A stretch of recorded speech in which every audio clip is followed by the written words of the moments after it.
uh, to the 26th of January 1950. Why did we choose 26th January? Was because Purna Swaraj was declared on the same date in 1930. So they chose that date. But we actually became free in 1947. But it took us 2.5 years to come to 26th of January 1950. Now, what happened in this period? Sardar Patel, Pandit Nehru, there was Maulana Azad, and Mahatma Gandhi, other leaders. They gave us or got us our freedom in 1947. But we didn't have a constitution at that time. So we were actually in a slightly loose arrangement under some, I think it was King George VI and Lord Mountbatten, who were actually sort of, we were under them in a way, though we were a free country. So to my mind, 2.5 years, we were not completely free because we were not governing ourselves. We were still being governed. But 26th of January 1950 did what? It gave us a constitution. That is very important because the constitution brought a set of rules which were our rules. It made us a democracy. I just want to touch upon within the constitution, there are a few things which are the pillars on which it stands. You use the word in the pledge which, ma'am, you repeated after ma'am, sovereign. You know what sovereign means? Sovereign means that nobody tells you what to do. As an Indian, you decide what you want to do. No other country tells you what to do. Okay? That's sovereign. What is the second thing you all said? You all said democratic. Okay? Democratic means that you elect your government. Okay. Democratic means that you have a voice, you have the power of a vote, and that you elect your government. Nobody just comes and sits in Delhi and says, we're going to look after you from now on. So that democracy is very important that we have to hang on to. We use the word sovereign, as I said earlier, which means no country tells this country what to do. This country will decide what we will do for ourselves. Right? What were the other words you all used? Republic. You said republic. What does a republic mean?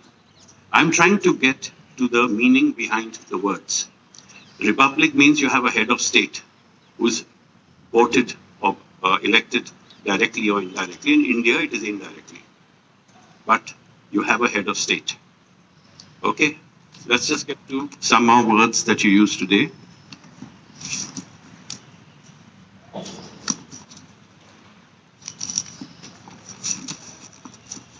You said socialist.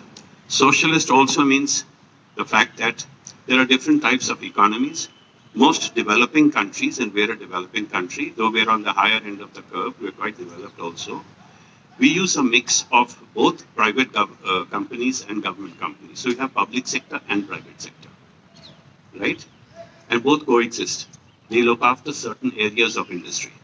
So we are also socialist. We're also secular.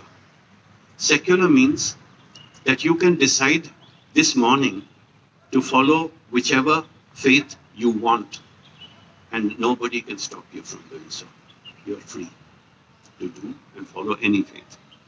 And all faiths are equally respected. So that's another pillar of our constitution. But the most important, and I'll just finish here, we will, two things. One is all this is possible because we are free. So remember that. You must cherish and look after the freedom you have under any circumstances. It's because you're free that you can decide these things, that the other things we spoke about. If you're not free, you can't decide. So hold on to your freedom and the freedom of the country. And when you think of freedom, we have to think of all those people, both who wear a uniform and who do not wear uniforms. Mahatma Gandhi, Pandit Nehru, Sardar Patel didn't wear uniforms. They were part of the political process. But you have an army that looks after you. So if we look after both sets of people, you will continue to be free. Otherwise, you will not be free. So you need to respect all those who fought for freedom. Not just as a slogan, but when you think, when you act, when you meet them on the road, when you meet them in the market, You have to have respect for them. Okay? Thank you. I just wanted to touch upon the Constitution. But going forward, we'll do one more thing.